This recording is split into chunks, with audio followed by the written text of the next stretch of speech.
Hi, I'm Ellen Condon with the University of Montana's Rural Institute on Disabilities and also an associate at Mark Golden Associates. Today I'm going to be talking with you about the process of discovery as a strategy for gaining employment for people with significant disabilities. Before I launch into what discovery is, I want to talk about clarifying what customized employment is.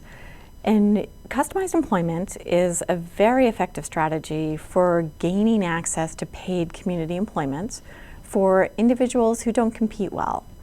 And each position is uniquely developed and negotiated for that individual based on who they are. In order for us to customize a job for somebody, we need to first get to know them, which is the process of discovery, and therefore discovery is the foundation of customized employment. We need to understand the person's interests, we need to understand preferences. Most importantly, we need to understand the conditions under which they're going to be successful in employment. Because we're accessing employment in a different way, in customized, we're going to be looking at negotiating a one-of-a-kind position for this individual. We're going to be making a proposal on behalf of the individual to an employer who may match their ideal conditions and also may be in need of the tasks and the contributions that they offer. For us to be effective as job developers, what we need to do first is intensely understand the individual, to understand what they're going to bring to the employer, but also what they need in terms of characteristics to be successful at that job. We're not talking about getting to know them so we have a dream job. We're really talking about setting them up for success. And we're talking about, most likely, job seekers that haven't had access to paid employment in the community because they're not competitive. What we do know now is that through a strategy such as customized employment, we can look at their contributions and we can effectively negotiate paid positions for individuals if we start with who they are and we don't approach employment through a competitive process.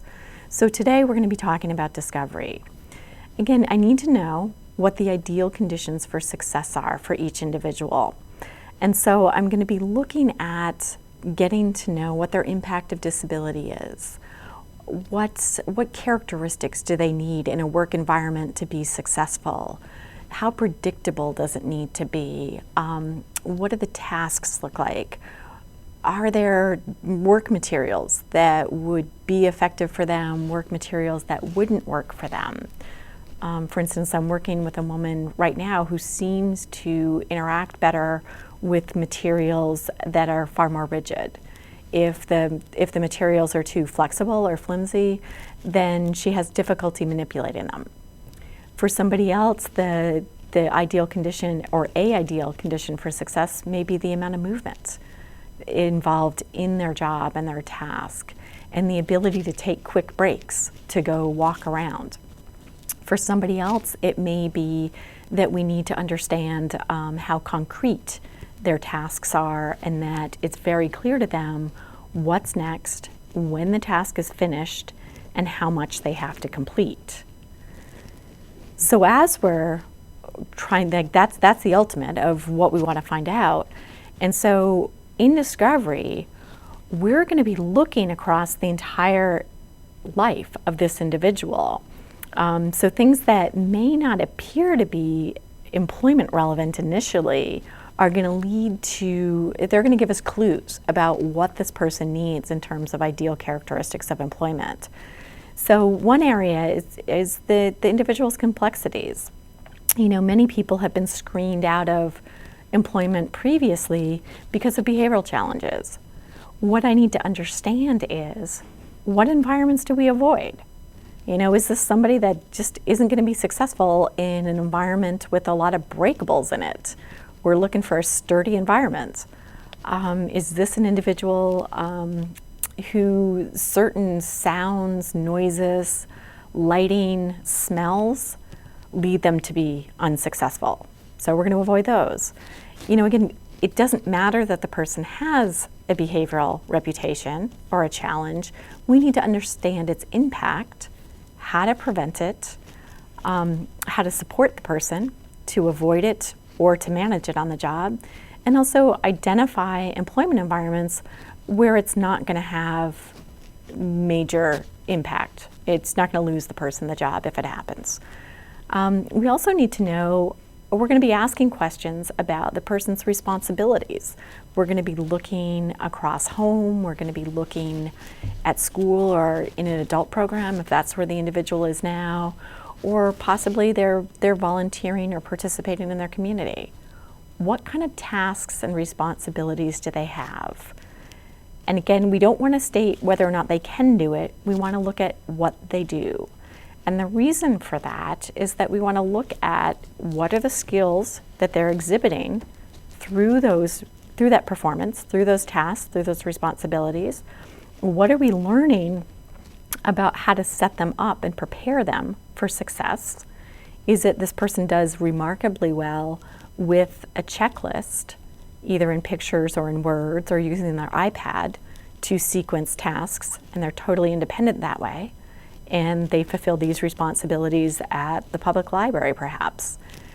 We're looking for pieces of information that then we can then put into this individual's blueprint for the ideal job, the job where we are predetermining that they are most likely to have success in, and also where they can make the best contribution to an employer. Because in customized employment, it's got to be a win-win situation. It's got to be beneficial to the individual with a disability, but also it's got to be beneficial to the employer's bottom line. Otherwise, there's no reason to hire the person. So we're going to look for skills, we're looking at complexities, we're going to look at other challenges. Maybe this individual's impact of disability is around their health. And so we need to look at how much time it takes them to get ready in the morning. And that's going to impact when they can work. Maybe it's going to impact certain situations that they need to avoid. Maybe it's going to impact the need for personal care on the job. For some folks we work with, maybe it's their mobility that's going to be a bigger challenge in work. And not that it's going to prevent somebody from working. None of this, nothing we learn in Discovery is going to screen somebody out. We're presuming that everybody has something to offer in terms of contributions. It's up to us in Discovery to determine what that is.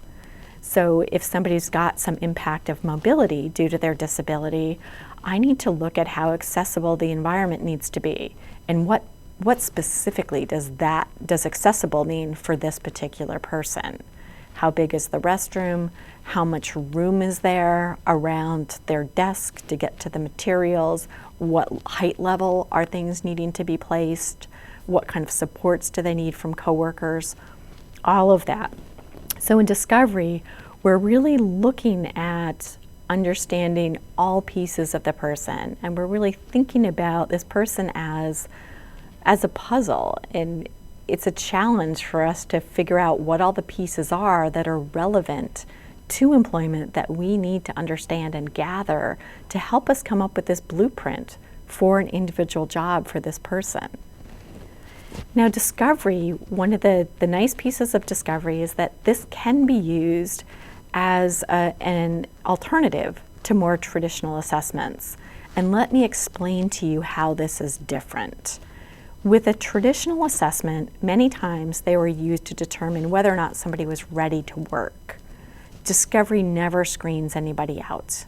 We presume that everybody's ready. It's up to us, the professionals, to determine how and where they're going to be most successful and where they're going to contribute. And so we don't look at what people can't do. We want to understand the challenges around participating and doing work so that we can in effect, negotiate around those tasks or negotiate some accommodations. So we're looking to understand challenges, impact of disability, but again, it's never going to rule or screen somebody out of employment. Some of the traditional assessments have tried to direct people to specific jobs or career paths. In customized employment, we don't start with job titles and career areas. We really are looking for discrete skills and distinct tasks. Because in a customized job, we're going to reassemble tasks into a unique job description for this person. So it doesn't actually make sense for us to have an assessment that leads us to a job or career path. The approaches, many of the traditional approaches to assessment assume that you have to be competitive in order to work. In customized employment, we're removing the whole topic of competition from the table.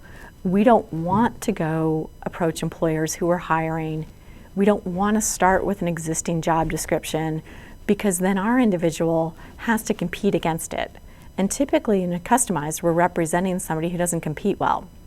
So we're looking instead at coming up with a proposal for an employer that consists of tasks we know the person can do or can do with training, and also skills that we know the person has. And these are generalizable skills or transferable skills that we can then use to teach somebody additional tasks that may be unique to that employment place. So that's some of the information that traditional approaches to assessment use. In contrast, what Discovery does is we seek to uncover the best of the person. And for each person, that's going to be somewhere different. For one individual, it may be who they are at home. For somebody else, it may be who they are at Boy Scouts, along non-disabled peers. For somebody else, it was actually at their local hospital, and that definitely perplexed me when I first had that suggested by the family. But what the family explained is that that's where this young man is most who he is. He can use his communication device. All the hallways are big and accessible. His motorized chair can move around really easily there. If you want to get to know him in an environment where he's at his best, meet him at the hospital. So for each person, it's going to be unique where they're at their best, but we need to uncover that. And we need to look at why they're at their best there. Because what we're doing is we're uncovering the characteristics that will set them up for success in an employment situation in the community. I want to also see where people are most who they are, meaning where are they most comfortable, where might we see an activity that they participate in where they need the most support, where they need the least support. I also need to understand the impact of disability. The person's label doesn't help me. I need to understand how it impacts how they process information, how I need to support them to get to work, to learn a job, to perform a job. I need to really learn what motivates people too. You know, for folks who have had no experience with money and paychecks, it may not be about that paycheck. I need to really pay attention to what are people internally motivated to do or buy? What are they internally motivated by? Maybe it's about being paid in cash. Maybe it's about, this is somebody who sees that somebody's in need and initiates time after time stepping in and offering assistance. That's a big piece of what motivates them, and for them that may be more important to be offering somebody an extra hand than the paycheck is important for them. Not that we're not going for the paid job, but we've got to really understand what motivates the person, because that may be critical in this person enjoying this job and excelling at the job. The other piece that we're looking for is we're always looking for connections this individual has to employers. And we may start with, who do they know in their neighborhood? What are their relationships with their neighbors? Where do the neighbors spend time? Where do they spend money? Where do they work? We're always looking for connections, and they're not going to be obvious upfront connections. We're going to have to, again, like Discovery is kind of a treasure hunt, looking for particular pieces of information. And as you get to know the person better, you start screening out and kind of filtering through the information to determine what are the pieces that are most relevant to work. So the characteristics of discovery, and again, this is real different from some of our traditional assessments. Discovery is optimistic. We don't want to look at a list of barriers the person has, because that's not going to help us in negotiating a job with an employer. We want to look at where they're at their best, how they do things. For instance, one young woman we had worked with, we found that she was very independent at home, and her mom had shared the information that at home it was her responsibility to make her lunch every day for school. And she would go ahead and she would get her lunch container out. She chose to eat a lot of vegetables instead of carbs and snacks and sandwiches. So she would go and she would chop up celery and carrots and put it in a Ziploc bag, put it in her container. She'd pick juices that she wanted. She'd probably also pick some crackers and cheese, some other pieces. And school was just amazed by this report. What they did was when they saw her performance at home, they realized that the mom had used a lot of visual cues around the kitchen. The young woman followed a picture checklist. It was pictures and words in a vertical format. And then also the locations of all the items had a picture on them as well. So the cabinet where the Tupperware was or where the lunch boxes were was labeled. And this young woman used that to prompt her along, to move from step to step. So part of what I want to know is where she was at her best. What supports enable her to be most independent and most participating? Because that's what I want to look for work. The information that we get from discovery is going to be robust information. Instead of saying that she scored a 5 on independence out of 6 in making her lunch, I'm instead going to write down the story of the strategy the mom used of using the visuals to help her move from one piece of the task to the next. And I'm going to describe how she selected items, how she manipulated the Tupperware, the Ziploc bag, how she arranged it in the food container. It's going to be descriptive and such that if I write it narratively, robustly, the next person can pick up that description and see it in their head as well. And the reason for that is that it makes it so much easier as we're consolidating the information and moving from discovery into that individual plan for employment. It makes it so much easier to identify the particular skills, the support strategies, the characteristics that this person needs in support or in a work environment to be successful. It makes all of that information so easy to pick out of that written information. And then that provides the foundation for the tasks, the negotiation with the employer of a one-of-a-kind position for the individual. And again, discovery information, we're going to look at all areas of the person's life.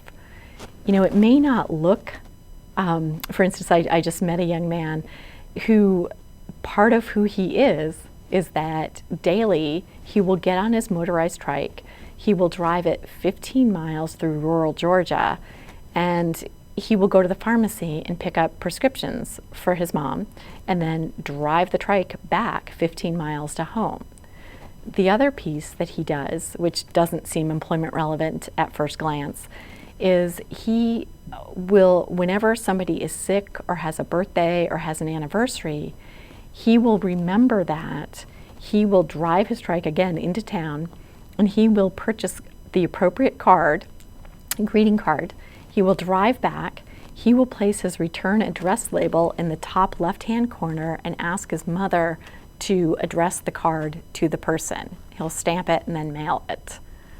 So at first glance, this doesn't look employment related, but we see the skills and we see the contributions. This is a young man who thinks of other people. He identifies the need for a card. He takes the initiative to drive into town, selects an occasion appropriate card. He knows how to, he addresses the label. He uses, instead of writing, he actually uses his return address labels and then asks his mom to address the card. So from that description, I'm seeing skills, I'm seeing personality attributes that an employer would value. I'm also seeing maybe he needs some support around writing, or maybe that's something that we aren't going to include in a job description for him, or we're going to provide an accommodation, such as pre-address labels or a typewriter. Not a typewriter, a laptop computer. So what are our strategies for facilitating the process of discovery? These are a lot of informal strategies. Instead of our standardized tests that compare and evaluate and measure, we're going to be doing some informal strategies. We're going to start with a conversation with the individual job seeker and their family, most likely in their home, because typically that's where they're most comfortable, but it's going to be determined by that person and where they're most comfortable. So we're going to start by having a conversation about what Customize is, why we're doing discovery, what we're looking for, and also how much we value the input of that consumer and that family. From that initial conversation, we're going to learn about the person's routines at home, probably in the community as well. We're going to inquire about where they go in the community and people that they spend time with. From there, we're going to determine a plan, and each person's plan for discovery is unique to them. To get to know me, you're going to participate in different activities with me than you are in in getting to know my husband. Like for me, you're going to go to the horse barn. With my husband, you'll probably go fly fishing. It's the same thing for people that we're using the strategy of discovery with to develop this blueprint for employment. We're going to figure out what's meaningful for them. How are we going to get the information that we need to know? So through our initial conversation, we're going to see if we can identify some people that know this job seeker really well, that we could interview with the person's permission. We're also going to identify some activities that we want to participate in with the job seeker. Maybe they're at home, maybe they're at school, maybe they're in the community. We're also going to identify some things that we're going to want to observe because we really want to understand their performance. We want to see their performance, we want to see the skills, we want to see any support needs, and we want to see if there's some intrinsic motivation there as well. We're also going to participate in some novel activities because that's going to give us a feel for a brand new environment, much like that first day on the job is going to be for the job seeker. Finally, we're going to look at records. If you think about the people that we're most likely to support in customized employment, folks probably have a large file full of not so positive information about them. There's probably a lot of reasons why they can't work in that file. I want to kind of inoculate myself up front by really getting an unbiased notion of who this person is, by really getting to know them, where they're most comfortable, where they're at their best. But I also want to check the file to see, is there anything in there I need to know about before I approach an employer? Is there any information about medical issues that might be relevant now? About legal issues? Any information. And again, in discovery, you're not really sure what's relevant for that job seeker until you start delving into discovery. And for people that we've worked with for a while, we may think we know somebody, we may think we have just the answer to where they need to work. I really encourage you to take a step back and observe performance without your judgment overlaying it. We want to take a step back and relook at what the person does, who they do it with, what supports are needed, also what supports are offered but maybe really aren't needed. Maybe it's just the routine we've gotten into with them.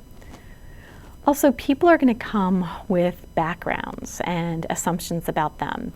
Any theory we have that we think we know about this person, like this person needs a job inside from 10 to 12 or 10 to 2 or only around women, whatever our assumption is, we need to test that out through this process of discovery and just double check to see if that's really valid.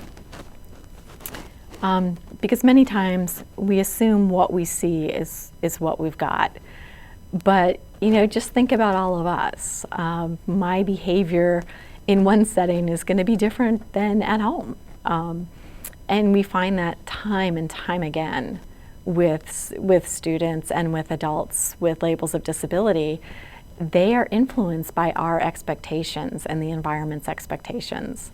There was a young man that I began working with years ago, and at school he had this reputation of being very prompt dependent. And when I observed him in the hallway, he was indeed prompt dependent. He got off the bus, he walked through the double doors to the school.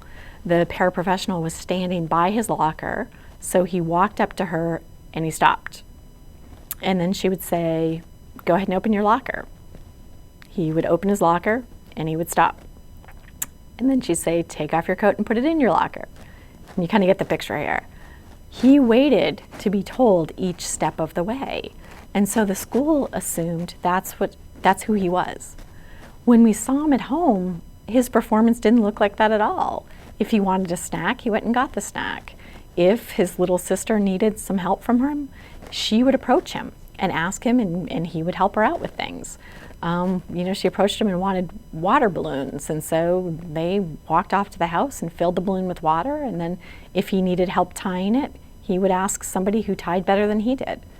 When we got on his first community-based work experience, we found that this was a young man that if you didn't set up the expectation for him to wait for direction before he was to pursue another task, he didn't wait. He just took initiative. And this was a young man who had a reputation as well about being really slow moving. And again, once on the job site, we actually had to prompt him to slow down. And I'm not sure if I can explain why it was like that, but we had to double check our assumptions. What we thought we knew about him, we really didn't know. We only knew about his performance at school. Also people may come to us with a past or reputation that's not so positive. Again, we need to set that aside and really look at, does this person have a history of aggression because they lived in an unsafe environment and they were protecting themselves? Or were they working with people who didn't give them or didn't recognize their need for personal space? And this person just can't tolerate people talking too much, not giving enough wait time between instructions, because that's how they process information. And they also can't tolerate people being that close or touching them just based on some sensory issues. We need to really double check what we assume we know about somebody, because once we take a step back and relook and really think about learning where this person's most comfortable, most successful, and how to support them to be most comfortable and most successful, we may realize that they've been in poorly matched environments all along, and that's how they came to have this reputation. And we could really undo that history by supporting them up for success in a job site. So the information that we're looking for in discovery, it's like putting together a puzzle, and that the end completed puzzle is that unique job that we're going to create for this person and negotiate for this person. For each person, the pieces of the puzzle are going to look different. And as you do more discovery, you start to pick some of the relevant features more quickly. But who you talk to, who you interview, what you do for discovery activities, it's all based on that individual. So what are the steps to discovery? Like I mentioned initially, we typically start at home. We visit the person where they're most comfortable. And so typically that's the home. And what I usually do is I sit down in somebody's living room or kitchen table, wherever I'm invited to sit, and talk with them about the process and what our outcome for discovery is. Are we looking for this individual's first paid job?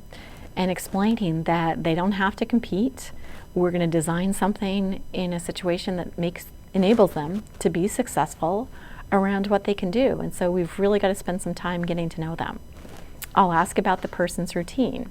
And as the family or the individual is describing the individual's routine, I'm looking for things that they do just because they're motivated to do it, because it's an interest area.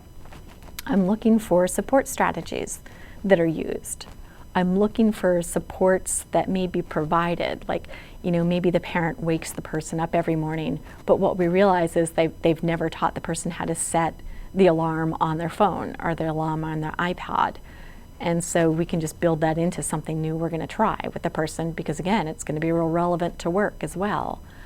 I'm going to ask about chores and responsibilities, because I'm going to look at how the family taught this person something new. I'm going to look at the performance around completing a chore.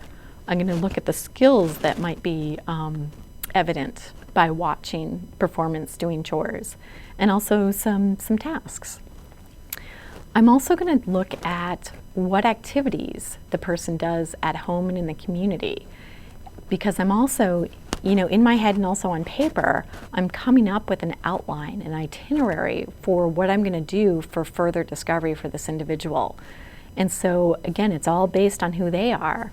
So if this person volunteers at the public library, I'm going to probably go to the public library with them and just observe.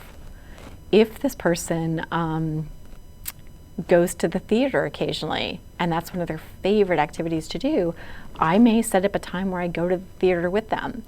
Again, I'm looking for supports. I'm looking for supports provided, supports needed. I'm looking for skills. I'm looking for people they're connected to. And initially, I'm not quite sure what I'm looking for. I'm just stepping back and looking. The other piece that I like to do with the person's permission is get a tour of the house and also their bedroom. And what I'm looking for is there any information about who this person is? Are there some family photos that tell me about activities and skills that other people I've talked to about this individual didn't have? They didn't have that information. In one person's room, the folks who were doing discovery saw her closet. She was showing them her closet, and what they saw is that each turtleneck, each vest, and each pair of pants was set up into outfits, and it was all organized by color. And so they turned to the mom and they said, "Wow, how do you have time to do all that?" And mom said, "Oh, I don't do that. That's her. She initiates when her laundry comes out of the wash and out of the dryer. She puts together the outfits that she wants to wear to school, and she organizes all that." So just from seeing that piece of performance, we get a whole lot of information about the person's skills, their attributes, and potential tasks for an employer. The next step is that we're going to conduct some interviews. And again, we want rich, descriptive information from these interviews. We want to know people who have some other pieces to the puzzle of who this person is and what we need for characteristics of a successful job. So we may be interviewing siblings. We may be interviewing somebody from swim team if this person's part of the swim team. In one case, we interviewed somebody's neighbor, because this was a man that this student typically went over and helped on weekends. And actually the mom did the interview of the neighbor and found out lots of information about her son's skills and abilities that she had no idea he had, because he'd been over there helping this guy fix his truck, and he'd been basically selecting tools and delivering them to the man as he's laying under his truck fixing it.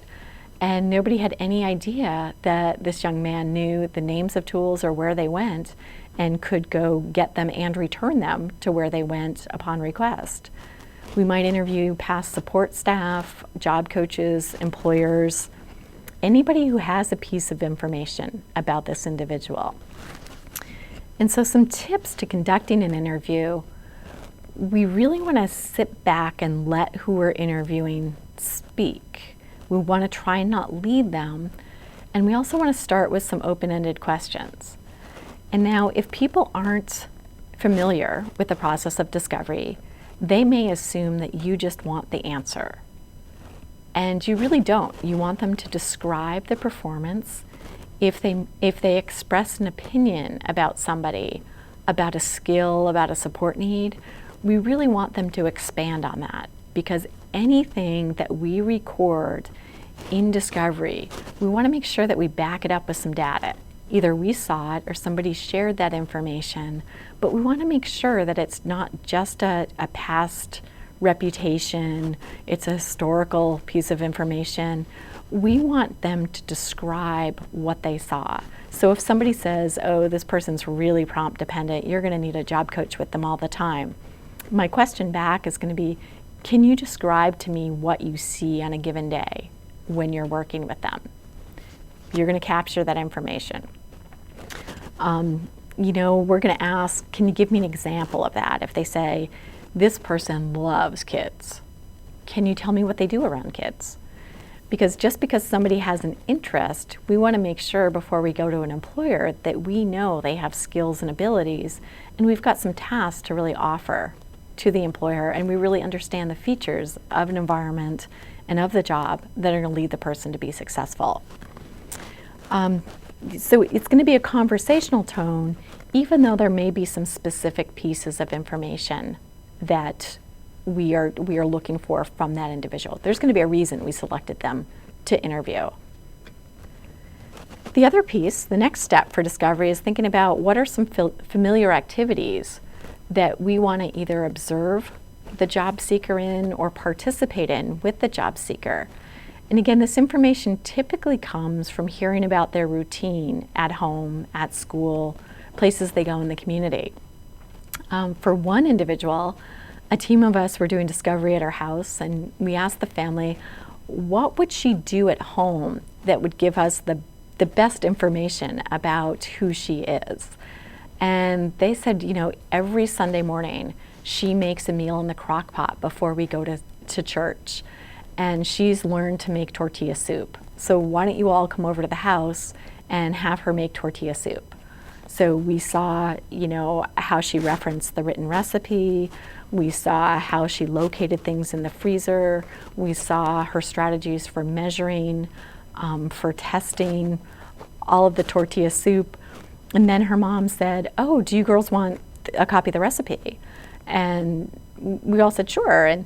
And so the young woman went over to the computer.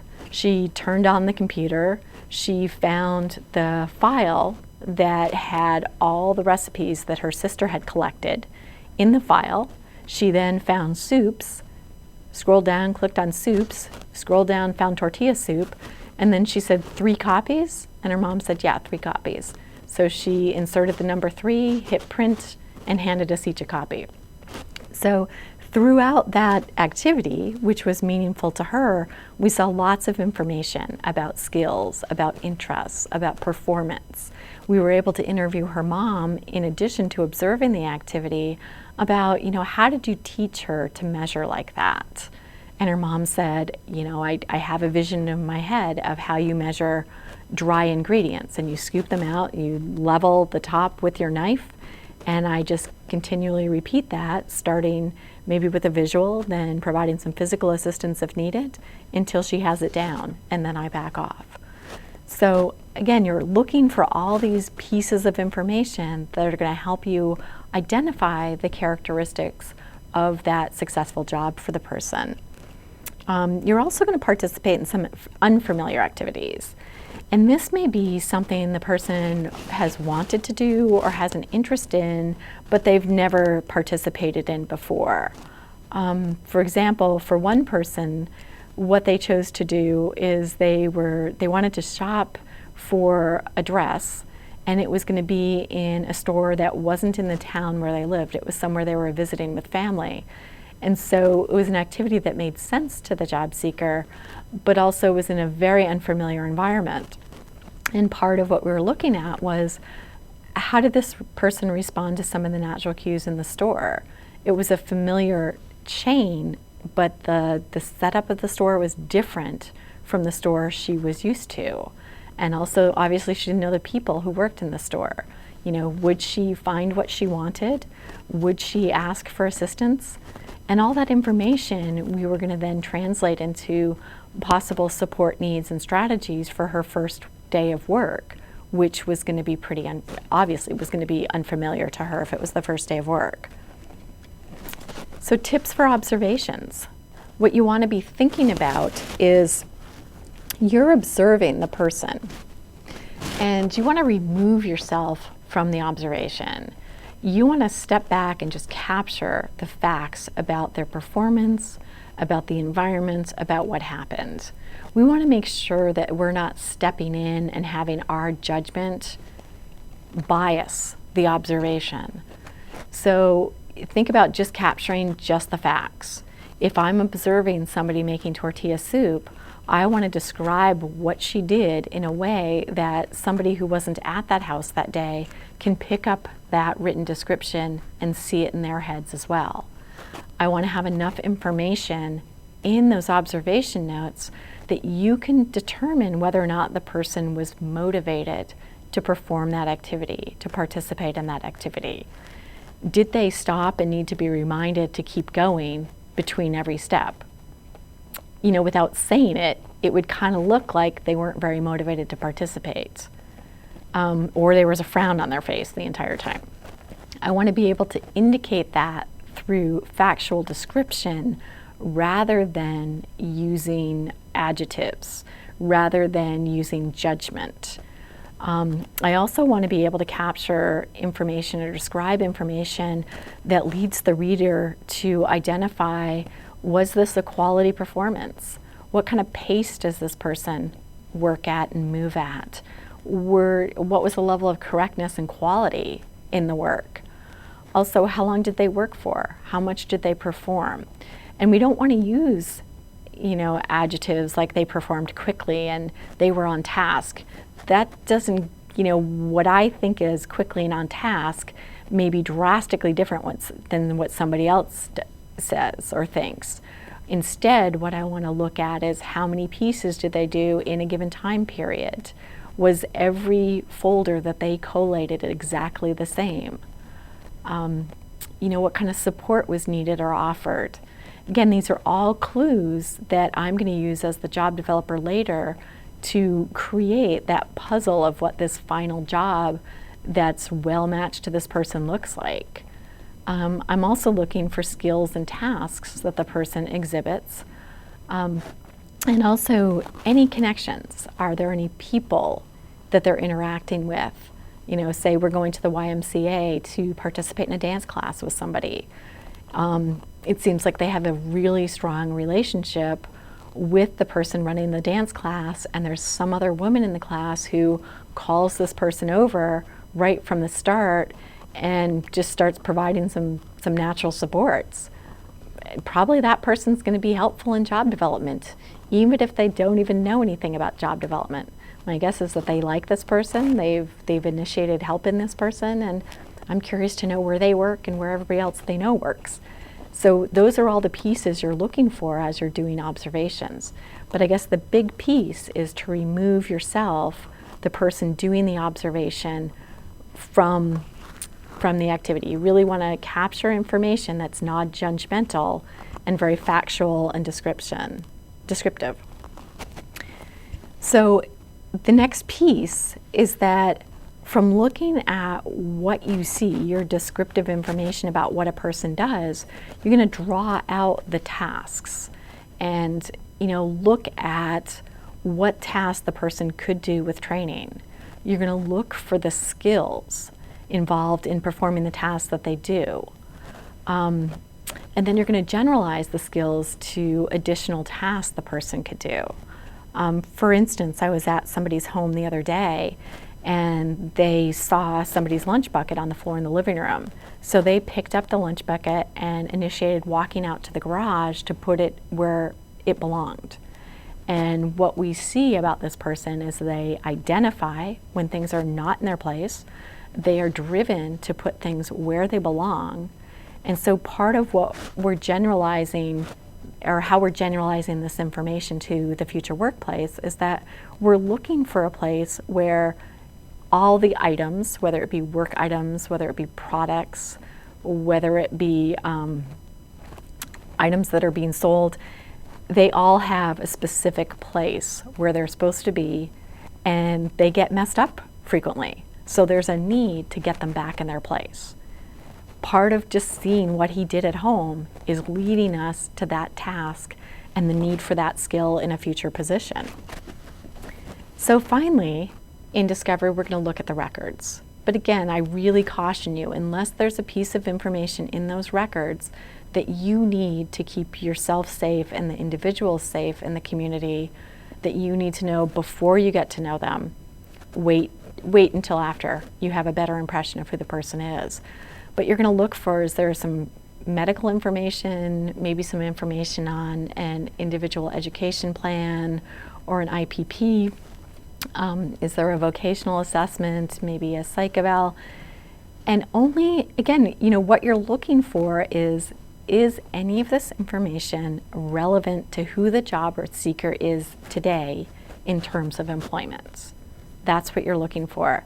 If there's some past history that really isn't relevant to who the person is today, look at it, but it doesn't need to go in the documents where you're capturing your discovered information. But I would look at some of the past work history. You may also find that there's somebody there that you want some additional information from that you'd like to interview. I'd look at Social Security information to see, is there a potential for a work incentive that can be used to market the person with? Meaning, like, could they buy a resource that makes sense for them, and then you're marketing this person with their resource to prospective employers. And also, it's going to give you a feel about how this person feels about the impact of future wages on Social Security, or how their family feels, and is that going to impact employment? We need to look at all the pieces of information that are going to impact employment for this person. But again, look at what's relevant to employment today. So if the person's in school, look at, there's so many opportunities for discovery during the day. It's taking that opportunity to stop, observe, and again, step back and assume we don't know all the answers, even if we've been working with this individual for years. But look at classroom performance, look at work experiences. One of the most beneficial changes I've seen some of the schools do is capturing descriptive, narrative, robust information from the job coaches at the end of each day on a work experience, so that we really capture all this great information that you have access to about the person during work experience, and make sure that that gets shared with future job developers and the teacher. For classroom performance, something that may not even seem work-related initially, this young man, at the end of every class period, he will go around the room and he picks up all the picture icons that are used to help people identify what they need for materials, what they need, where they need to go next. And part of what he does is he initiates, so he does it without being asked, walks around, picks up all the icons, and then he finds the notebook where the teacher designates certain pages for certain topics of icons, and then he goes ahead and he puts them all back where they belong. And so he's another individual who notices when things are out of place, and so that's a skill, that's a contribution of his, and then he takes the initiative to put things back where they belong. The other piece that you need to look at if you're working in schools is that discovery and the vocational profile is an age-appropriate transition assessment. This can be used as one of your informal assessments for people where some of the comparative, predictive age transition assessments aren't that helpful. This is, this serves as your requirement for Indicator 13. The other piece that I really like about discovery in planning around transition, or in looking at what supports and agencies we need to connect people with, is that through discovery, I get a much better handle on what somebody needs for ongoing supports. And I also can really look at, if I know them well enough to set up a quality job match for them, I'm assuming their performance is going to be better. Their external support needs may be fewer. That doesn't hold true for everybody. There's certain people, just due to medical or maybe legal issues, where they need somebody with them all the time. But there was a young man that I worked with, and what we found after discovery was that this is a young man that works best in a mostly male situation, working around the same people, working around a supervisor that was pretty clear about the expectations and when you cross the line for poor social behavior. He really enjoyed being physically active and doing tasks that showed off how strong he was. For him, in a setting that didn't emphasize those conditions, his performance was pretty poor. And it looked like he needed far more ongoing supports than he did. It looked like he was going to need some intensive job coaching. And so basically when he was referred to Voc Rehab, he was told, or his family was told, that he needed to wait until there were some extra supports available, such as state-funded developmental disability supports, before they could place him. Had we placed him in a situation where he was at his best and the natural supports were readily available to keep him on task and keep him focused, then I believe he would have gone straight to employment. But we hadn't done discovery early enough in his school career and gotten that ball rolling to really show off what he could do in a well-matched position. And so in customizing, we really need to understand these 5 components through discovery before we can move towards job development. We need to understand the conditions for success, whether they be support, whether they be conditions of the environment, whether they be time of day, conditions of the tasks, all of that. We also need to understand what's going to motivate the person to work. Looking at, can we tie some jobs to preferences and interests? And again, that's not the first place we go in our job search. We're really looking at the ideal conditions first. We're also looking at, if we are going to go market this person to an employer, as a job developer, I need to explain to the employer how it's going to benefit them. What are this person's contributions? What are their personality attributes, their skills, the tasks they can bring to the employer? And then I'm going to look at specific employers based on the individual. So in discovery, I think, to think about how discovery helps is it helps us reframe what we perceive to be barriers to employment and community membership. We reframe those barriers into the ideal conditions for success for somebody and the needs they have for support to be successful in an inclusive environment.